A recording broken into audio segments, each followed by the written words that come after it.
Welcome back to the dojo. I'm glad you can make it. I'm glad you're tuning in. I'm your host, Professor Hawk Sensei.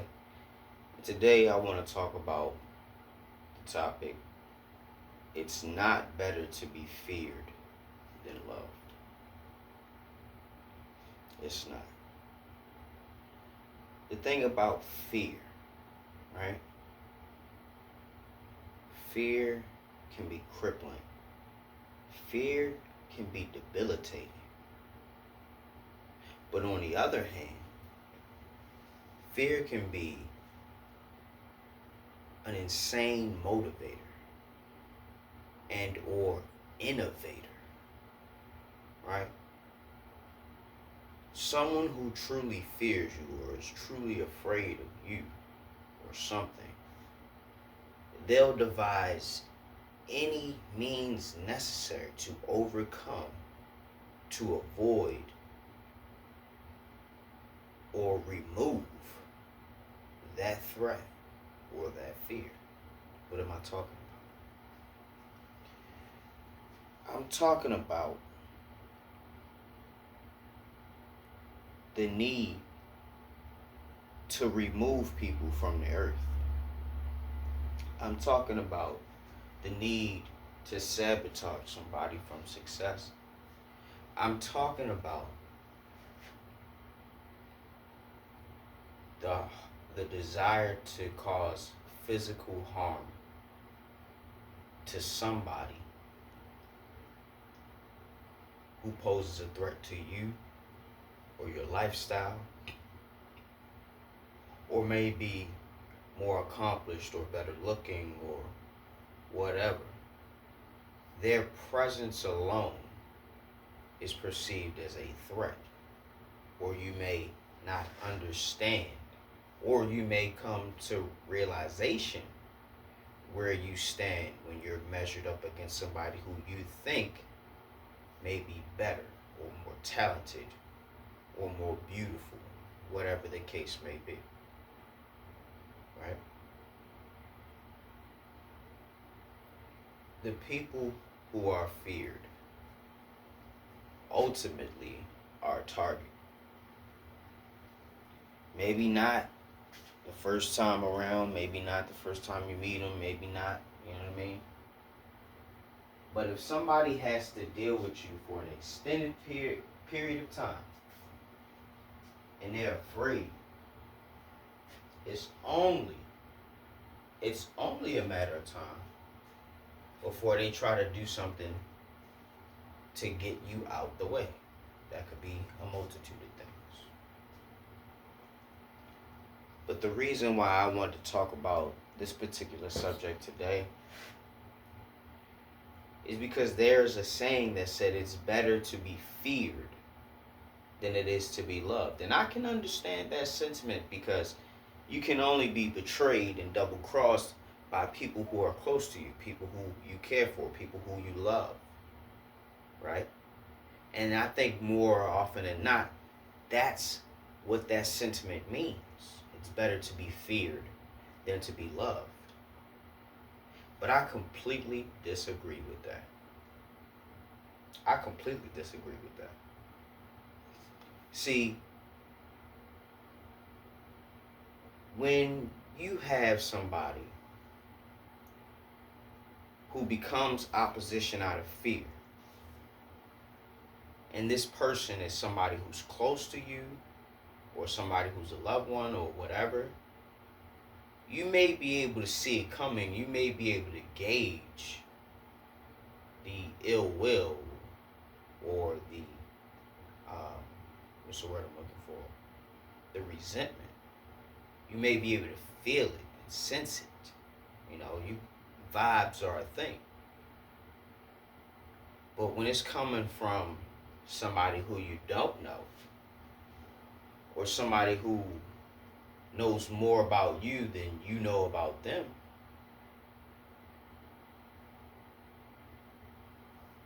it becomes dangerous. Because you don't know who's out to get you, or who's trying to harm you, or who wants you out the way. Right?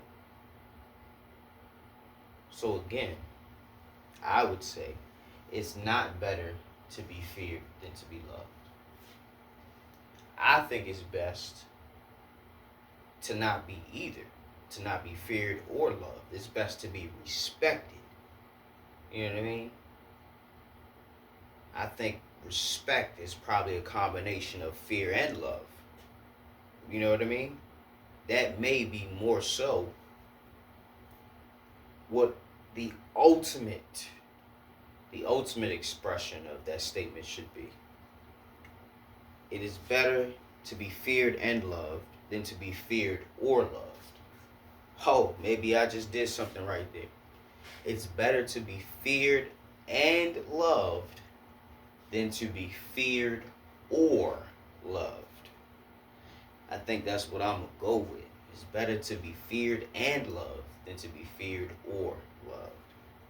And why you say that, Hawk Sensei? I say that because when you're a child, right?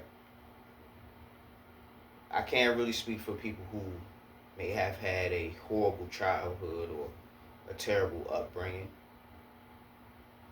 But for anybody who lived a relatively normal childhood, you know that you had a certain level of respect and also a certain level of fear for your parents, especially if they disciplined you. Especially if they disciplined you.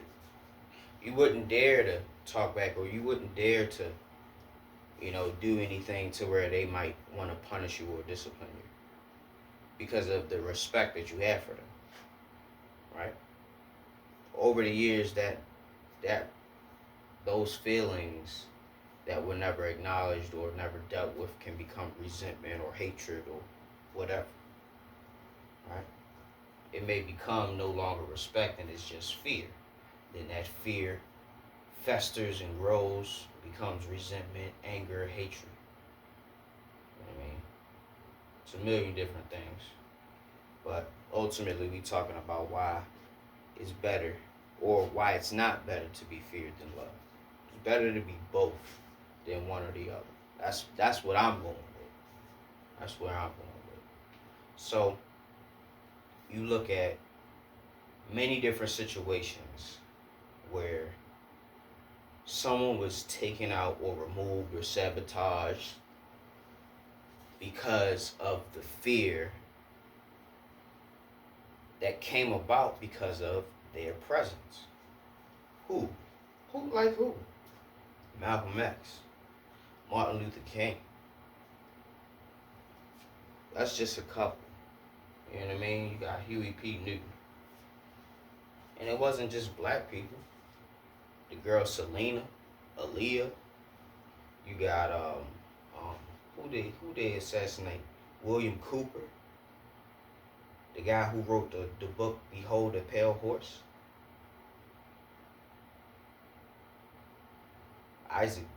Not Isaac Newton, but Nikola Tesla.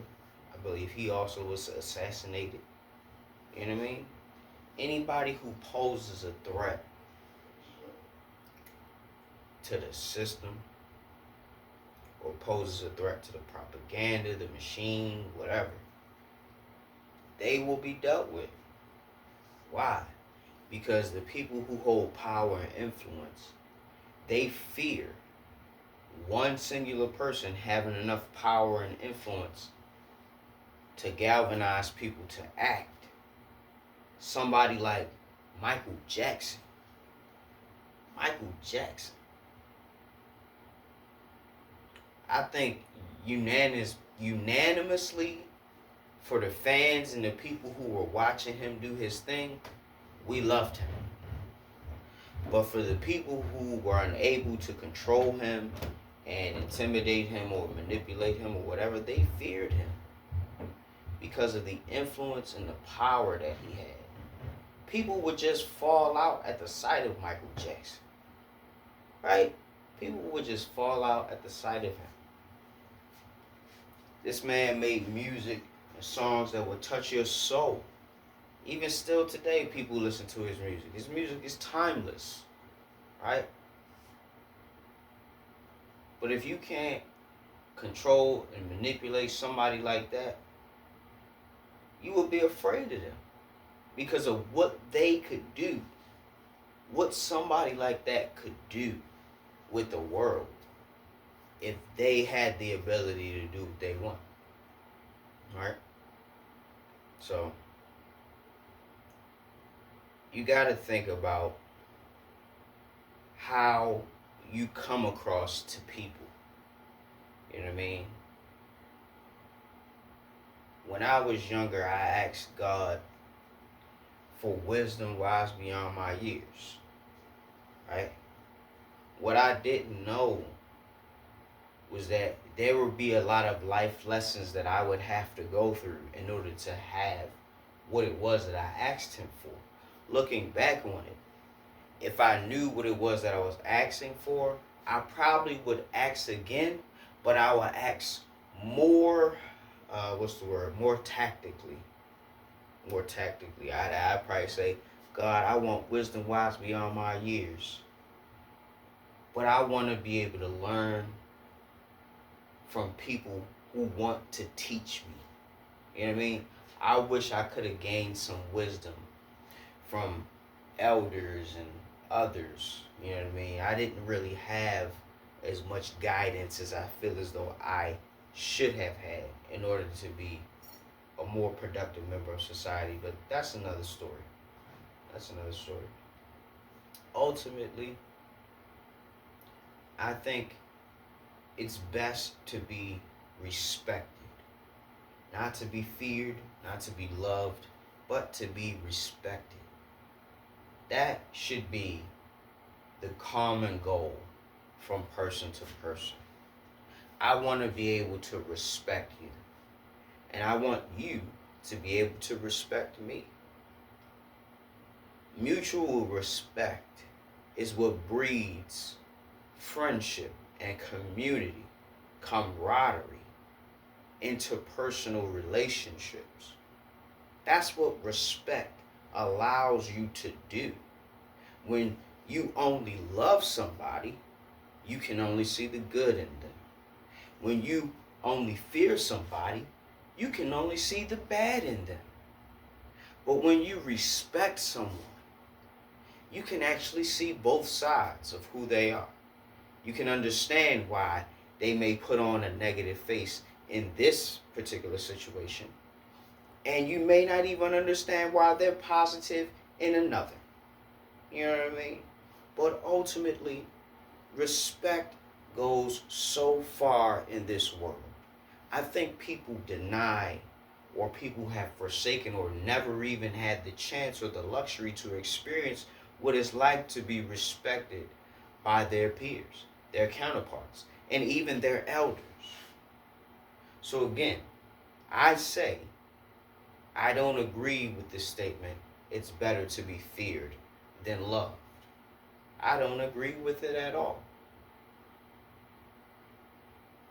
Even though the sentiment, like I said before, is more so saying that you would rather people fear you because maybe they'll think twice before crossing you, as opposed to when people just love you, you know what I mean, they're more likely to betray you and cross you. Because if you're somebody of prestige and great renown, the people close to you may not be able to accept the fact that you are perceived as better than. They want to be equal, and whatever. We don't have to go into that. But before I close the video, I want you to think about the things that you say and the things that you do and what kind of effect it has on the people around you or the people that you interact with. Because ultimately, what you want to do is to garner respect. Right? You garner respect by being respectable. Be a respectable person and people will respect you. Respect yourself in its authentic glory, and people who respect your authenticity will show their respect. Hopefully, you didn't get twisted, you didn't get confused with the riddle or whatever. It's really not much of a riddle, it's just common sense. But just learn experience, interact. Don't be afraid to connect with people. Yes, you can completely avoid danger and betrayal and problems with others if you just simply avoid them, but you need to have some type of friends or some type of interaction. But that being said, thanks for tuning in. I hope that you liked this video. So if you did, leave a like. Go ahead and share it because there's other people that would love to see this and hear this, and you're not stingy. I know that. And last but not least, go ahead and subscribe because you came back too many times not to push that button. Hope you're waking up every day with a plan, purpose, and a smile. And if you're not waking up with a plan, purpose, and a smile, hey, at least you're waking up. Professor Hawk signing out. Hawk Sensei bids you adieu. Class is dismissed. Take care, my friend.